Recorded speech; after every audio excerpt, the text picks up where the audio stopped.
Good afternoon, Vetsies. Dumelang, South Africa. Molweni to the universe. Guys, I am super excited. I'm very, very excited. And I hope you're as excited as I am at the comfort of your home. Guys, we are blessed today as a Wits community. We're truly blessed, and it's a remarkable moment for all of us. So welcome to the Wits University inaugural Dean of Student Leadership conversation with Miss Universe, guys. Miss Zozi Tunzi herself. I'm so excited. I don't know how you feel at home, but I'm truly excited. It is truly unprecedented times in our country and the world due to the COVID-19 pandemic. But guys, I think it is a moment that we should be able to strive ahead, to forge ahead, and find solutions as young people to take up space as we learn from Miss Universe herself. My name is Rebecca Mohaule, and I'm the sitting SRC Deputy President, and I'll be your host for today, and I'm so excited. So guys, just before we begin, I'd like to give you some of the housekeeping tips, okay? So just make sure that if you look at your screen below, you realize that we have a Q&A section, and we also have a chat room section. So if you have a question for Miss Universe, make sure that you drop in your question in the Q&A section. Give us your name and where you're dialing from, and you, the queen, will be able to answer your question. Guys, we'll also be taking a live or a direct question. Just make sure that you also let us know in the Q&A chat, and then you'll have your moment with the queen of the universe herself. I'm super excited, guys. So without any further waste of time, I'm going to move on to the first item on our agenda, and I'm going to call upon our amazing father. I love him so much because he has made it a reality for us to have a moment with Miss Universe. Over to you, to the Dean of Students, Mr. Jerome September. Good afternoon, Witsis. Good afternoon to all the student leaders, and a special good afternoon and welcome to Miss Universe, Zozi Tunzi, who is joining us from New York City, where of course she is based during the year of her reign. This program, Dean of Students Leadership Conversations, is really about giving you as the Wits community an opportunity to reflect on your leadership, an opportunity to learn, an opportunity to grow, an opportunity to become the best version of yourself, and an opportunity to interact with South Africans and others, irrespective of where they find themselves in the world, who are busy making their contribution, walking their journeys, claiming their spaces, making their marks, and doing it from a space of being really true to who they are. And so we are blessed, and I'm on cloud nine. We are blessed to have someone with us who is a university graduate, who went to compete in Miss South Africa.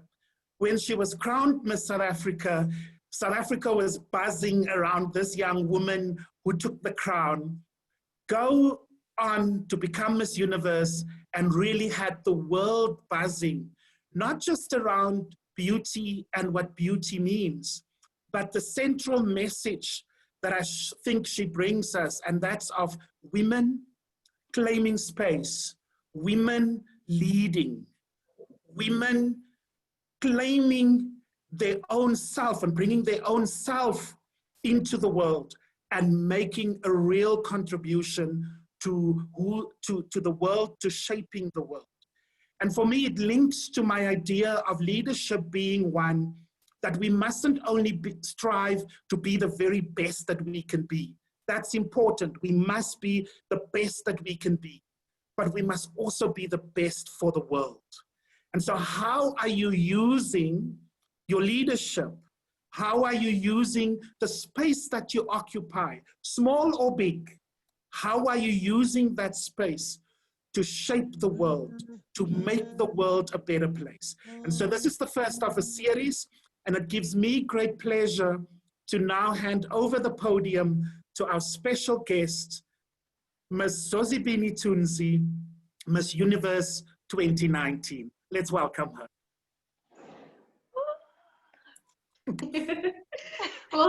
everyone. I hope everyone is well and safe during this time. Thank you so much to Rebecca for your energy. I mean, you literally blew me off my seat. Thank you so much to Jerome as well for that beautiful, beautiful introduction. My name is Zozi Tunzi, and I am the current Miss Universe. My story is a very simple one. It is that of a village girl who had big, big, big dreams. It begins in a small village, Yabutsolo, Estuatweni.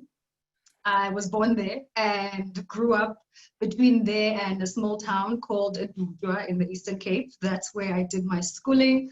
My mom is a teacher and now is a school principal in the same town. So this is basically, where I grew up my whole life.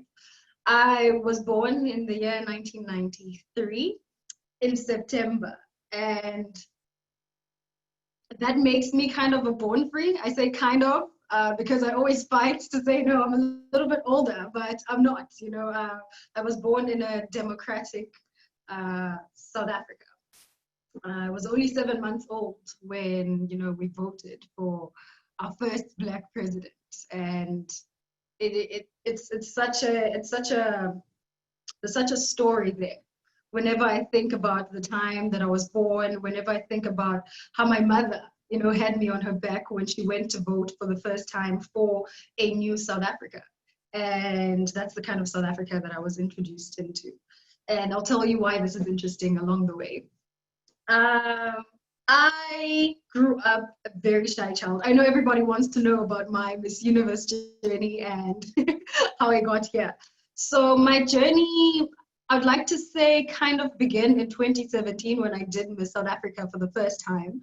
A lot of people know this, but that's not really when it began. I feel like so many parts of our lives form who we are. So many parts of our lives form our destinies. So there was not that one particular moment that led me to where I am. I started very young. I must have been 7 years old when I did my first pageant. I was introduced to it by my mother, and at the time, it was not for the pageant itself, but I grew up a very shy child. I didn't have a lot of friends. In fact, I didn't have any friends. Let me not lie. My sisters were my only friends, and my mother was very worried about, what kind of person I would be. Would I be able to socialize? Would I be able to have friends? And so she sent me to a beauty pageant in church just to go and make friends, just to be able to be social. And I remember getting there for the first time, dragged there. I was dragged to actually go do this because I just didn't want any communication with the outside world. I didn't play any sports, so there was no way of making friends there either. And I remember getting there and thinking, this is the best decision, my mother has ever made for me. For her, it wasn't about the beauty pageant and what it stood for, but it was about being amongst other children, about being amongst other young girls who would sort of, mold my childhood. And I got to that pageant, and it just taught me so much about who I am today. I always tell people that I think, my personality and everything that I stand for to that one particular moment in my time.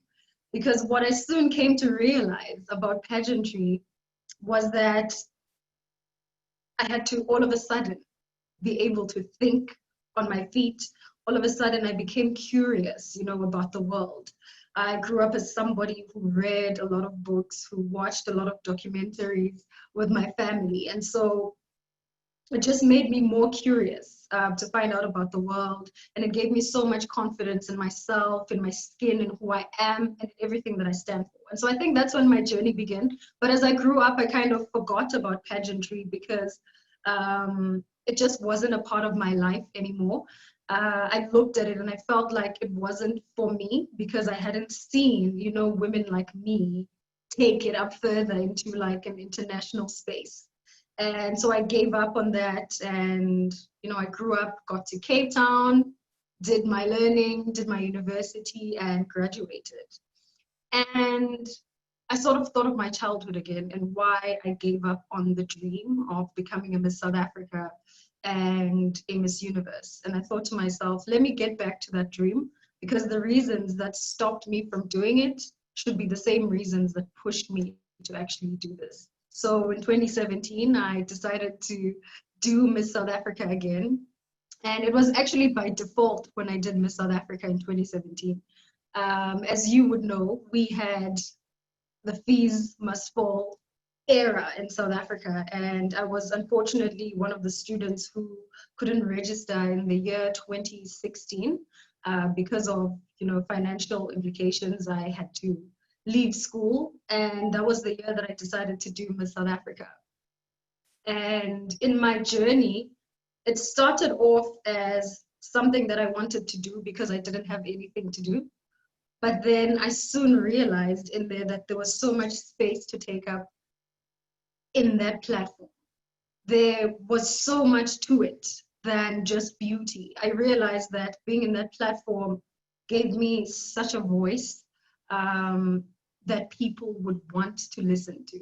And so I didn't look at it like a beauty pageant. So I think that's one of my first strengths. I was like, actually, let me just not look at this like a beauty pageant, but rather a leadership position. Because I think, as we all know, there's not a lot of opportunities in the world that give women that space to actually take up leadership. And I was like, this is what I'm going to look at it as. And so I did Miss South Africa in 2017. Unfortunately, I didn't make it then. But I decided to come back again. And here's why. When I did Miss South Africa in 2017, I was the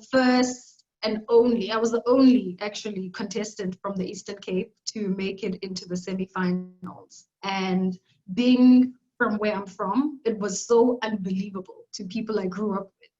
And, just elders and young children as well. They couldn't believe that a person like themselves who grew up where they grew up would be a Miss South Africa semi-finalist. And, it came up in the papers, it came out in the news. And I always remember this one particular time when I was walking in my village with my sisters. And we came across this old man who was walking around with his sheep and his cattle. And he stopped and he looked at me and said, are you the young girl who I've been seeing on the papers and on TV? And so I said, yes, that's me. And he said, my child, look, I'm very old. I don't know what it is that you are doing. I don't know what it's about. But whatever it is, it has the youth of this village vibrant again. It has them dreaming again. It has them believing in themselves. And I thought to myself, oh my God, I've been looking at this whole competition the wrong way, making it about me. And it wasn't. It wasn't about just me, but it was about my village and where I grew up and the people that were around me. And so all of a sudden, I didn't want to win for myself. I wanted to do it for everyone else. And unfortunately, I got kicked out of the competition and I was broken. Like, I was broken thinking, everybody was just in that celebrating spirit and starting to believe in themselves, and my journey had come to an end. And so I decided in that moment that I'm going to come back again and I'm going to be better. And so I came back in 2019. I did Miss South Africa, and it was such an incredible experience the second time around, because then I was completely myself 100%. I tried not to be pretentious. I tried to let my voice be my voice and to be my true, authentic self. And I feel like the judges felt that, and everybody felt that I was, needed at that time. So I won Miss South Africa, being the first Black woman with her natural short hair to be crowned. And it was such an incredible moment because it had so many emotions to it. There were very mixed emotions when I first won. A lot of South African young Black girls and women who celebrated in the moment. So many South Africans were like, oh my God, I see myself in her. She looks like me, she speaks like me, she comes from where I come from. Such is the story of so many South African women. And that was the beautiful side of it. And then there was another side of it where, people were meeting me with resistance because people are scared of change.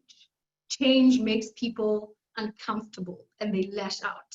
And so when I won, that side came out as well of people looking at me like, why is she coming into our pageant space and messing up what we are used to? You know, because people said it, I'm not a pageant girl, I don't look like a pageant girl.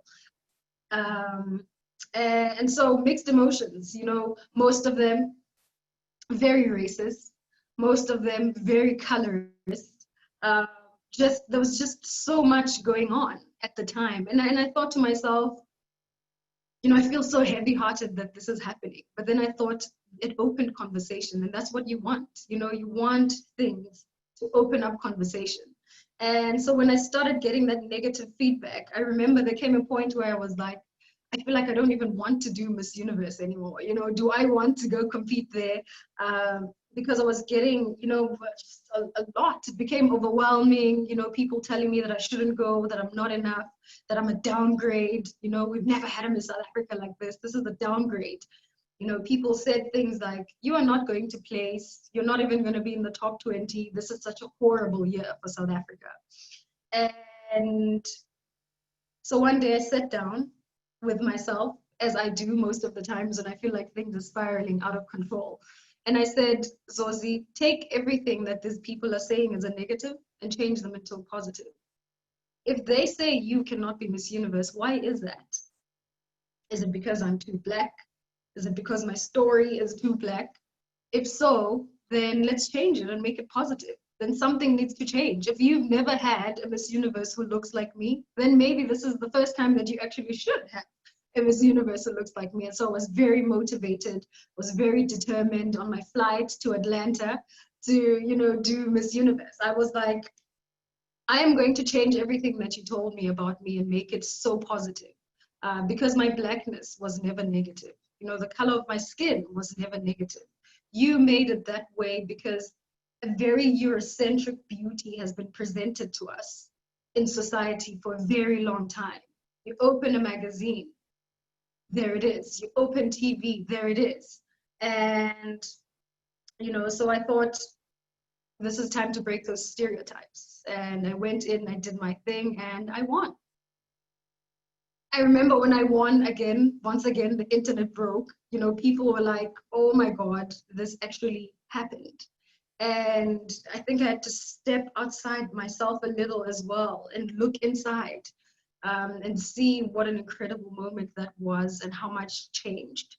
And that was the story of, you know, how I got to be at Miss Universe. I know people have a lot of questions that they want to ask me, and so I don't want to take up all of this time, but that's how I made it to Miss Universe. And I think the most important thing was me looking at this position as a position of leadership, as a position of having a voice in telling young people to continue taking up space, to continue using your voice to make an impact in the world. You know, Jerome said, be the best for the world. And I loved it when he said that. You know, how are you using your platform to be the best for the world is one of the most incredible things. You don't have to be a Miss Universe. You don't have to have 1 million followers in order to do the right thing and to use your voice for the right things. It starts where you are. It starts in your small spaces. That's what I mean when I say take up space. I don't mean be on the world Miss Universe stage, but take up space in your homes, take up space in your classrooms, take up space, you know, in the corporate world, in the boardroom. You know, use your voice. When you walk in, make sure that people see you, that people hear you. You know, shake the tables. If they don't invite you to the table, you gate crash and you put in your own chair and you force yourself to be a part of the conversation. And so I think that's how I got to be where I am, you know, by having a stubborn heart, by, you know, being resilient and not letting people tell me who I am, because I know who I am and I know what my story is. And yeah, so that is my story, that is who I am, and that's where I got to be where I am today. Wow. Thank you so much, Zozi Bini. We've learned a lot so much from you. Thank you so much, Miss Universe. Truly remarkable. So I heard you speak about, you know, your experience as a student, you know, in 2016 during the Fees Must Fall. You were financially excluded, and I'm thinking at the back of my mind, as an SRC member, I deal with so many cases regarding, you know, academic exclusion and financial exclusion. And often these challenges tend to, you know, change people's lives in very different ways. So, and you've mentioned most of the challenges that you have met. And I just want to find out from you, what has the challenges meant for you? How have they helped you to manage to strive and forge ahead? Because people go through the most and they think it's the end of the world. How did you deal with your challenges, and what can we take from you with those challenges?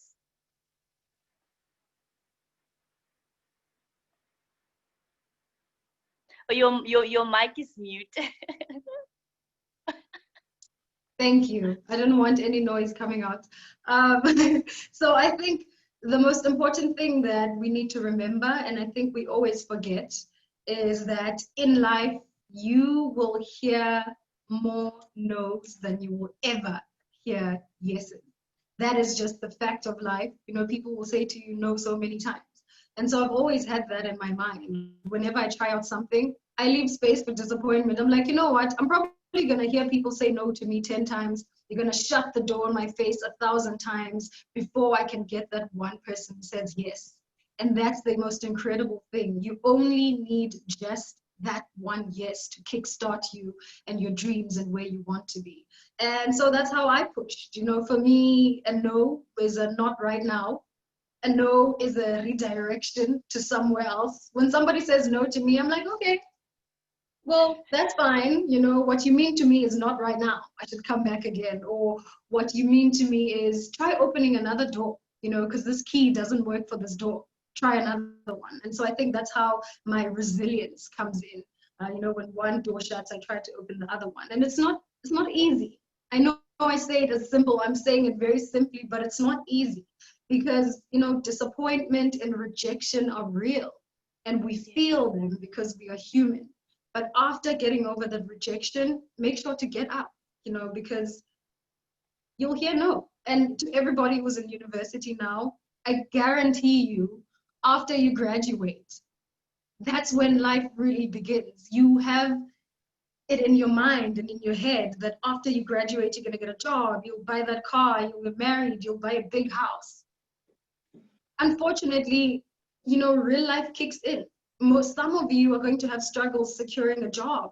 Some of you are going to, you know, face a lot of challenges before things can become easy. And so I think we need to condition ourselves in that way, in knowing that you will hear no's in life a lot more than you will yeses. But you just need one yes. That's all you need. Then you in. Yo, so the Q&A chat is buzzing. It's really buzzing. But there's a question from Portia, and I think it links up to what we're talking about right now. She's talking about how do you get to handle negativity? You know how we black, you have short hair, or you skinny, or your body size is somehow. How do you get to deal with negativity in any industry that you come across? And I think you're the right person to answer this one, because I was listening to one of your interviews, and you spoke about how you received backlash from South Africans after you won Miss South Africa, and how it was also difficult when you went to Miss Universe. How have you dealt with negativity? You're right. I absolutely am the right person to ask, because literally every day. But let me say this, Rebecca, before I answer. I've had so much support from a lot of people and so much love. For me, the positivity outweighs the negativity so much. I've never, you know, received so much love and support from people I don't know. And so for that, I'll forever be grateful to South Africans for accepting me and for showing me that kindness. But yes, a lot of backlash and negativity. Just yesterday, I'll give you an example. You mentioned hair and our features. You know, as Black people, we sometimes have very strong features. You know, our noses, our lips, our hair, our everything. And so somebody tagged me in their story saying, I don't know why Zozi is hiding being, you know, transgender, because clearly, you know, she's a man. And I was like, first of all, transgender women are not men. They are women. Let's get that right. But secondly, you know, going on to say I'm a man because of my features, my African features is, you know, it's ridiculous. But these are the things that I deal with every day. You know, people creating banana pages and naming them after me, you know, asking me how many bananas I've had today because I'm a monkey. But like I said, you deal with the positive things in life, you know.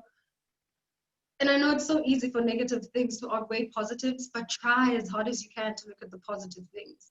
You know, I feel like we know ourselves more than anybody else knows us. And so if we self-affirm, we look in the mirror every day and we choose to say kind words to ourselves, and we choose to look at ourselves in a positive light, then, you know, there's not much people can take away from us. So you have to believe in yourself first. You have to self-affirm. And it's like a decision that you have to take consciously. You have to make it. Wake up and be like, okay, Zozi, today you are beautiful. Today you are strong, you're capable, and you're powerful. And the more we say these words to ourselves, the more we start believing them. And, you know, the more negativity starts meaning nothing to us. So self-affirmation is very important. That's how I deal with negativity. Yeah, that's really interesting. Self-affirming and telling yourself what you are before you become it. Truly inspiring. Thank you for that. You know, Angela is asking one of, I think, the most touching questions and debates at the moment on gender-based violence, to say, you know, in a very bullying society, in an abusive society for women, how would you advise young girls to take up space? Because, you know, we learned this words from you of taking up space, but when we look at the society that we're in, it's toxic, and you look at all the cases on gender-based violence, it's just not safe for women in this country. How can they take up space confidently, you know, despite all these challenges that are happening? Oh, you know, Rebecca, that's a very tough one. It's tough because it's not us who are causing the problem. It's tough because I can tell you, you know, to take up space or to be safe or to try and be safe, but that's not you. It's not up to us, because we're not the ones who, you know, are doing this. We're not the ones who are abusing women and killing women.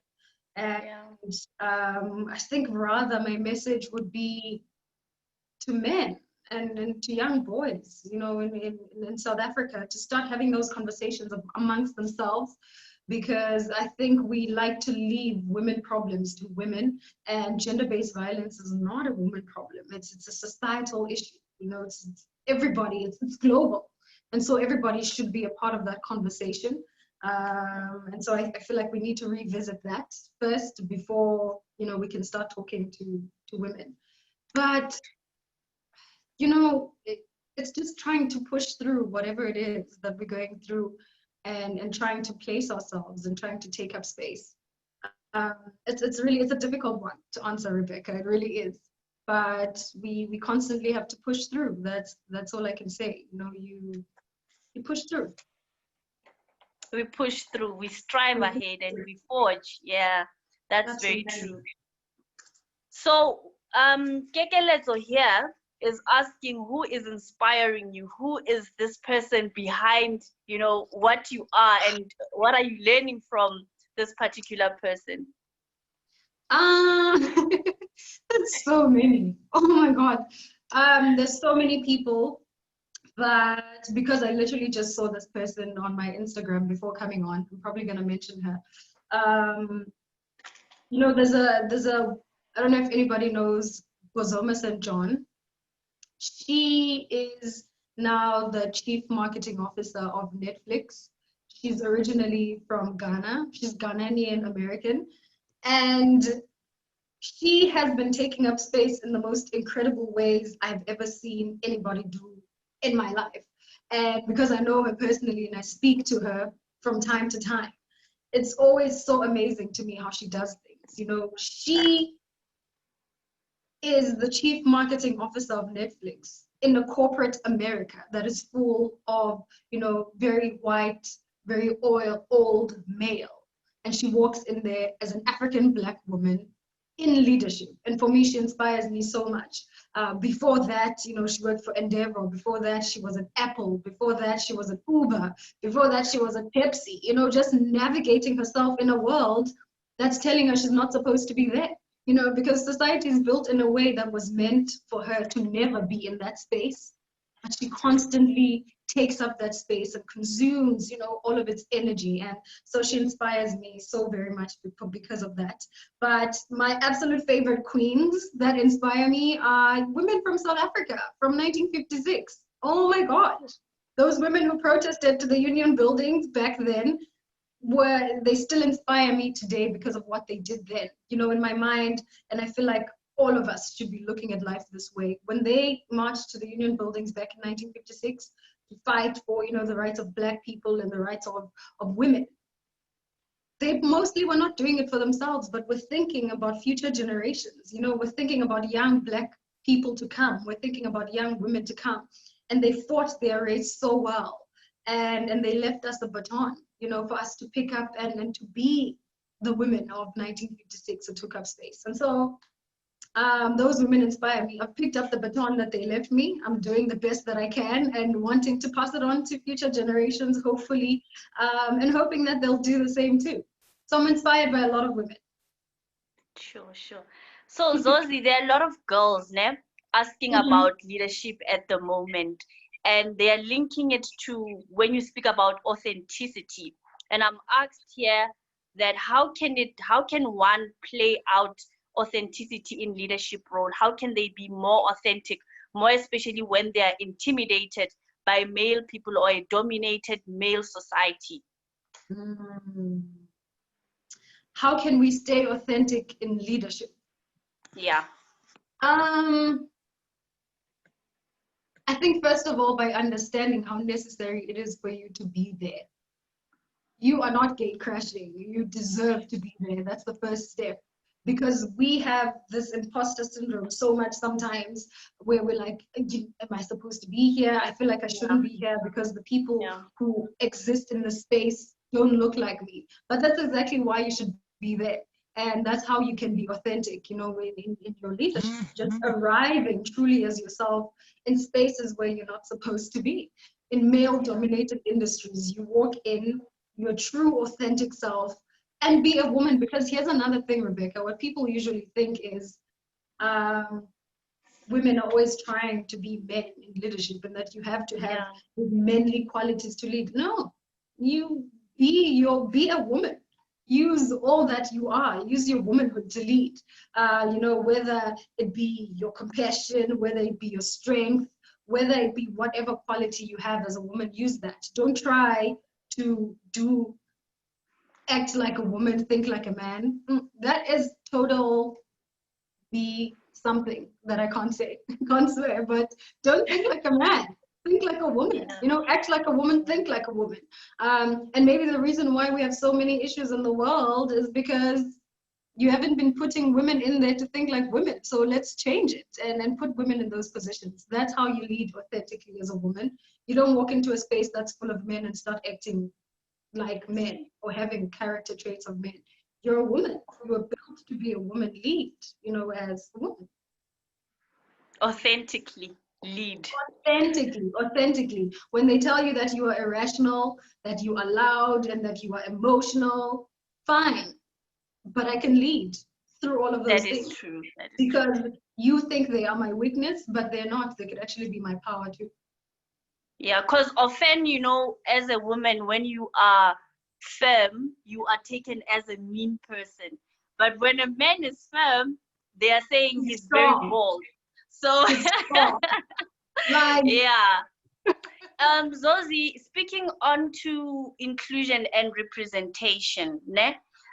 So you speak a lot about inclusion and representation, that everyone should be able to find space and be able to claim their rights in society. So for myself, and in growing up, I've seen pageants, you know, we've seen pageants being, having models who are tall, skinny, or light in complexion.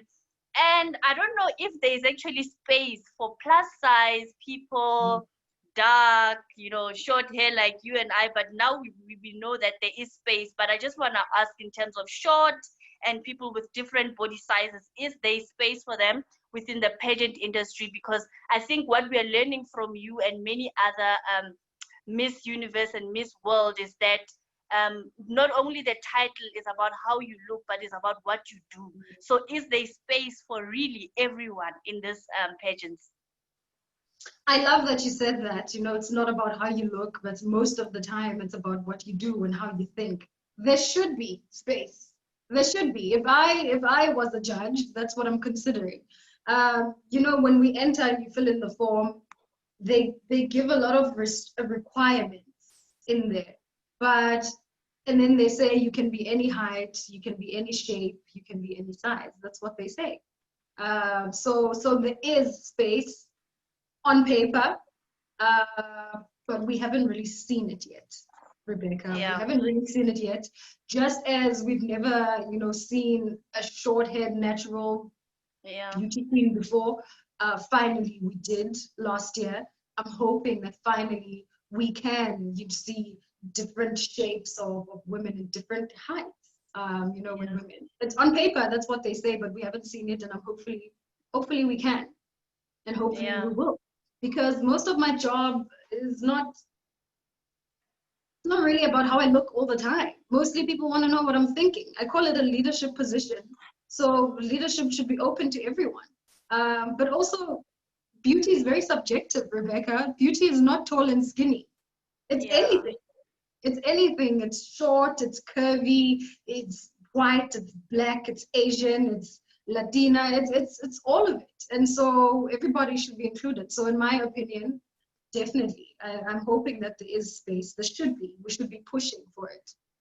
That's true. Thank you so much. That really clarifies, you know, a lot of misconceptions, because people think, okay, because I'm a little bit chubby, I cannot contest for this. And we're seeing how it's really not about how you look, but more about what you do. So I have a question from Dombi. She's saying, what is the hardest thing being a universal model? What is the hardest thing? I think for me, my life changed drastically. You know, I was an intern who was a part-time student, and my life was very private in that way. Nobody really cared what I was doing. My Instagram had less than 1,000 followers, maybe, and so it was very easy for me to just be everywhere and just live. So now it's quite challenging to have a lot of people follow you and a lot of people looking into your life. You know, when you become a public figure, people look through your life, go through your life with a fine-tooth comb. You know, what did she say today? Who did she offend today? You know, something that I probably could have said before being Miss Universe would fly, but now I can't do that anymore because people are just like paying attention all the time. And so I think sometimes that's very challenging. You know, people put you up to a certain standard and a certain type of regard. And I think that's the most, you know, challenging thing about it. But otherwise, you know, it's a very fun job. It's a very, very honored to be where I am, but sometimes it can be challenging. Yeah. So yeah, now speaking on to racism and being a Black, you know, South African in New York, someone is asking, how is it like to be a Black woman in New York, more especially when we have, you know, these conversations of Black Lives Matter and all this, you know, intersectionality issues that women get to face for being Black and for being female? You know, somebody once said being a Black woman is like being Black twice. But to answer that question honestly, Rebecca, I haven't really stayed in New York for a very long time to experience what it's like to be Black in America, because I won in December and I started traveling a lot, didn't really stay in New York. And then the pandemic hit and I've been in my apartment for like the past 6 months. So I haven't really experienced it. So I don't know if my answer could be like an authentic, genuine, true one because of those reasons. Okay. So there's one, just before we take somebody live, they're asking if you ever plan to come back to South Africa. Yes. What are you talking about? I want to come back now. Of course I do. I love South Africa. I love my home. And I know a lot of people ask me, will you come back or will you stay there? And the answer is still, I don't know. You know, it depends on opportunity and what arises. If an opportunity comes for me to stay here, then sure, if it's a big enough opportunity. But definitely planning to come home, 100%. Yes. That's really interesting because we you know, looking at the pandemic and the COVID pandemic, there are so many things that are standstill, and I'm wondering, as Miss Universe, what are some of the plans that you have had, you wanted to implement, and how are you going to implement them during this time and even post Miss Universe? A lot has been a standstill. You know, a lot was pushed for other dates. So most of my work, you know, is Miss Universe, my traveling work, just a lot of things that I had to do were put on standstill. And so it's quite difficult to even speak about them now because I don't know when they're going to come or if they're ever, you know, going to come. And so I can't really speak on some of it until we released something about it. But I've tried my best to use my platform. I think we're very lucky to be living in a digital age, you know, where we can do a lot of things like this with people across the world, continuing to using my voice to champion the things that I believe in, you know, starting my campaign, #Universe United, which stands exactly for that, you know, uniting the universe, whether it be through fundraising or conversation or, you know, educating. So that's what I've been doing during this time. All right. So I'm just going to take a moment and take someone to give you a live and a direct question. I hope you're ready for him. His name is Ndalamo. Ndalamo, are you ready? Hello, Ndalamo.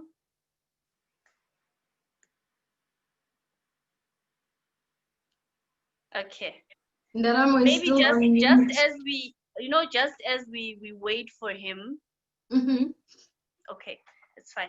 Just as we wait for him, I'm being asked from the Q&A that what is that you do on a daily basis? For example, I have a daily ritual of what I do, and it actually helps me for the day.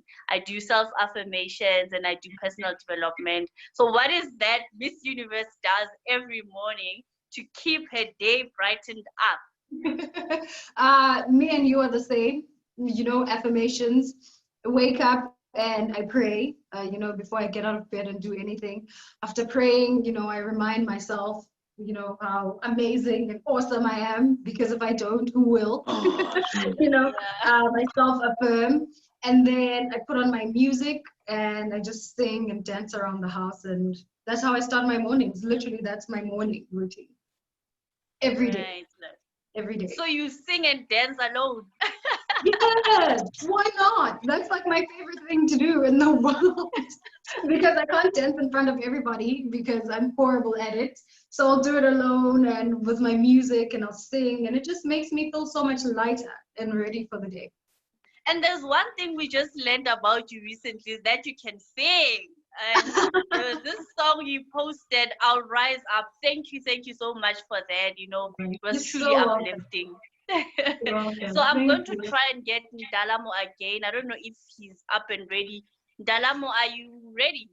Yes. Am I heard? Take it away, my leader. Hi, Zozi. Hi, Ndalamo. How are you? I'm good, and how are you? I'm good. Why are you not showing me your face?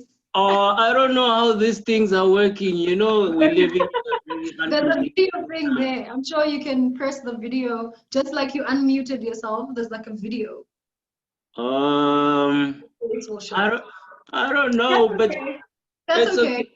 But then one question that I would like to ask you is, since you grew up as a village girl, you grew up in a place where none of us knew about you, where the world didn't know about you.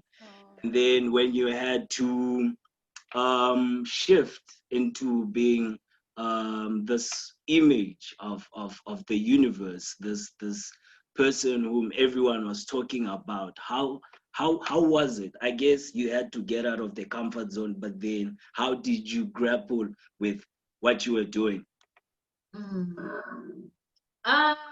You know, I think where I grew up has been such a help in that I'm with where I am today. How I grew up has been, you know, such a help with how I am today. Uh, you know, when you grow up in such a small, beautiful community of togetherness, of unity, and of ubuntu, it teaches you so much about life. And so I think that's how I'm the way that I am today. I put humility first in everything that I do. And so it wasn't necessarily overwhelming for me to become Miss Universe because of that. I still show people ubuntu and humility, and because I grew up in such a, you know, a community of knowing everybody individually, I think that has helped me to, you know, just sort of be able to blend in and understand different types of people. So it wasn't that hard at all to actually, you know, move on into that space. I don't know if that answers your question. Dalamo, does it answer your question? Okay, I think we've lost him again. So Zozi, I was the Q&A is really buzzing, but I just picked up on something that speaks to what advice that you can give to someone who is afraid to pursue their dreams. And I just want to link it up with this one to say, you know, when you're growing as a young girl between males, you know, in a household, you are treated differently. How does one, you know, be able to come out of those circumstances? I guess you are truly blessed to have parents who are really supportive to what you've become, but some people are really going through the most that they don't have that support, and they often get, you know, backed down from home. So what is that you can tell them? On how to say that question again. Sorry, Rebecca. Okay, I was saying Masi Chabane was asking that what advice can you give to someone who's afraid to follow their dreams? And I'm saying I would link it up to how we are brought up, that sometimes when you're brought up with a brother, you're not treated the same way. So, and you are very lucky to have parents who really, you know, afforded you some support. What is that you can, you know, tell to the people who don't receive that support from home? How can they be able to overcome and be able to follow their dreams? Yeah, I think most of the things that make us scared to follow our dreams, it's just fear. You know, it's a lot of fear surrounding us of a lot of things. It's a lot of what ifs, and it's okay to be fearful, and it's okay to doubt ourselves, you know, because we're human. This is not the absence of fear, but rather, you know, finding whatever it is inside you to push through, you know, that fear and to rise above it. And so my advice would be take it one step at a time. You know, take it one step at a time, and know that you are deserving as the next person. You are so deserving like the next person. And I feel like this poem that I read always makes sense, and so that's why I always speak about it. I know people will say, why are you always telling us about this poem? Because it makes so much sense. There's a poem by Marianne Williamson, you know, that says our deepest fear. I know a lot of people have heard about it. And it speaks about how we shrink ourselves and how we make ourselves small sometimes. And it speaks about how we don't believe in ourselves. You know, one of my favorite passages in there is that she says, actually wrote it down somewhere in my diary. She says, we ask ourselves, who am I to be brilliant, gorgeous, talented, fabulous? Actually, who are you not to be? And I think that's the question you need to ask yourself when you get to that point of wanting to reach for your dreams and being scared. You know, stop asking yourself, you know, who am I to dream this big? Ask yourself, who are you not to be? You know, we're all born with this light inside of us that we're supposed to shine as bright as we can. And it's not in some of us, it's in all of us. It's in all of us. It's in you, it's in me. And so in as much as I'm deserving, you too are deserving of your dreams. You know, I live by the notion that we were all born for a purpose in life. You know, some of us are lucky to have already found that purpose. Some people are still searching for what their purpose is, you know. But the one thing that we can be sure of is that we do have purpose. And if you go to bed and you have these dreams, it's a way of God or your ancestors or whoever you believe in planting that seed in your head to say you can actually do it. You just need to push through and start believing in yourself. So, that's how you chase dreams. You Yes. push and you start believing in yourself. Ask yourself the right questions. Don't say you're Ndibani, like who am I to occupy this space? Ask yourself, who am I not to occupy this space? Yes, yes, yes. No, that is really profound. Thank you so much. Because some of the things that have helped me, helping me on a daily basis is just telling myself that I can really do this. So we're going to just take one more live. I don't know if we're ready for her. Her name is Lutfia Dean. Lutfia, are you ready? Lutfia? Okay. Stay there. Hello. Lutfia, Can you hear hi. me? Take it away, my leader. Okay, hi. How are you doing, Zozi? It's so good to finally speak to you as a leader. And I just wanted to say, sorry, just give me a moment. Sorry. Okay, I'm back. So sorry about that. As I was saying, I'm part of the student leader constituency at Wits. And I just wanted to say, during this pandemic, it's so difficult to fulfill our roles as women leaders because of the increasing GBV. And I know you touched on it, but I just want to ask you to hone in a bit more on how you have fulfilled your role as a universal leader. And then my second question would be, as young leaders, we're forced to look at the rate and the pace that everyone around us is going, and they achieve so much before the age of 25. I mean, if you look at Forbes 30 under 30, that puts so much pressure on you to want to be better, want to be more. You're never content with your growth rate. And obviously, everyone's journey is different. So how do you stay true to your journey despite the pressure from everyone else's success around you? Thank you so much. Thank you. Oh, those are such good questions. Okay. The first one of how I have been trying to remain, a leader during this time as a woman is, using my platform to continue spreading awareness, to continue educating. And I've been using my, my Instagram and having, such Zoom conversations like this one to invite people from, from different fields who are expertise in this. Just as I finished actually doing this live, I have another live with a woman called Tanya Selvaratnam. She is an activist for gender-based violence and is a New York Times reporter. And so, those are the kinds of things that I've been doing, to educate myself firstly, so that I can actually know, what I'm speaking about, but also to educate others as well on, how to continue leading during this time, how to, continue fighting against gender-based violence. So that's what I've been doing. So if you go to the Miss Universe page, you will see a lot of those things, a lot of those conversations with, women from UN Women, women like Tanya, as I've mentioned. So many different people have come onto the platform just to sort of, educate. So that's what I've been trying to do in my part, being stuck in my tiny apartment. And I think that's what we can all continue to do, having these conversations, bringing people together who have voices, who can teach us so that we can, teach others as well. And to answer your second question, ageism is like the worst thing ever. It just makes me so tired because, you should never have a cap on the things that you want to achieve. I think I touched on this a little bit earlier on when I said, after you graduate, you have it in your mind that, okay, I'm going to finish matric at 18, 17, whatever, and then I'm going to spend this time in university. I'm going to graduate at this age, buy a car at this age and a house. And it's just a lot, and it's unrealistic to put it to ourselves that way. I'm going to take myself for an example. Those are dreams that I had when I was younger.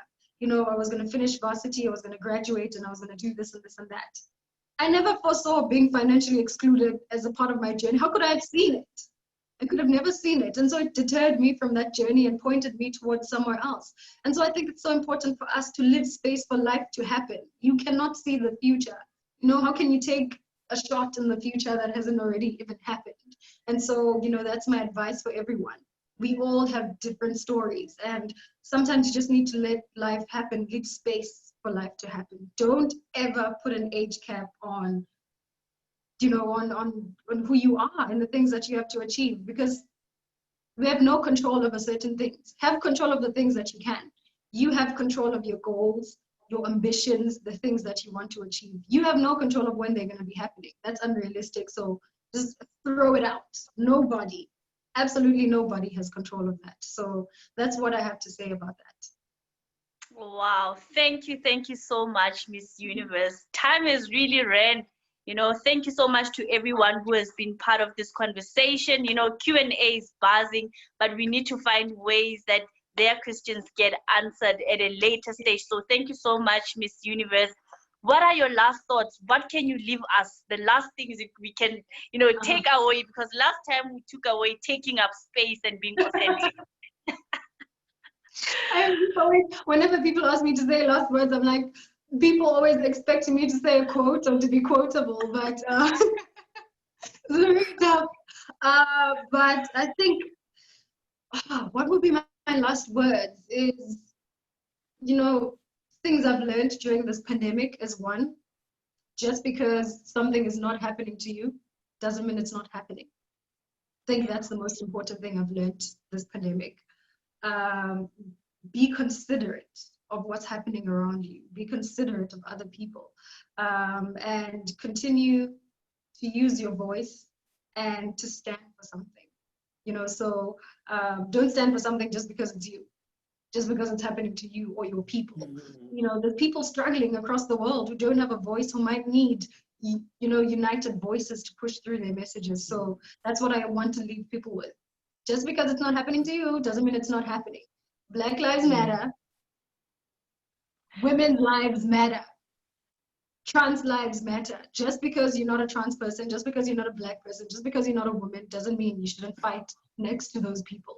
You know, that's all I have to say. Thank you so much. Use your voice. Oh my God. Thank you so much. I'm going to now hand over to the Dean of Students to give us a closure. Over to you, Dean. Thank you, Rebecca, and thank you, Zozibini. What a wonderful afternoon and what a wonderful conversation. I think the 73 questions that's still sitting there is an indication of the level of engagement and how our students have just really been taken in by what you had to say. And you've really made them think hard, and think about some really tough questions to ask. And I think that's really the purpose of this. You've said it at the end. I like how you've concluded the quotable stuff, where you've said the idea that just because it's not happening to you doesn't mean that it's not happening, right? It is happening to someone else. And so that's the challenge, I guess, to the Wits community, to Wits students, to everyone who is here. Connect with your world. Connect with what's happening around you. Connect with the injustices. Connect with that and find a way through which you are able to make a difference, through which you are able to make a contribution. And it's towards this idea of making the world a better place. Now, Zozi, you also said something so powerful earlier. You said, you're not gate crashing. You're not gate crashing as a leader. And this is something I said to the first year students when they arrived this year, as part of my welcome speech. I said to them, you came to Wits through the front door. There were no favors for you. There was no side deals. You came through the front door. And the same thing to our student leaders. You came through the front door. You didn't gate crash. You are here because you deserve to be here. You belong here. So make the best of this opportunity. Zozi, what a way to start. I really want to thank you. I want to thank your team for the engagement over the period of time. I want to thank you for having made all this time and space available to engage so generously with our students around these particular issues, around the issues that they raised. We really appreciate that. And so I really want to thank you and wish you all the best, not just for your reign, but also for the future that's ahead of you, which is even brighter than what it is at the moment. So thank you so much. To the Wits student community, our next speaker was actually on the platform and also made comments.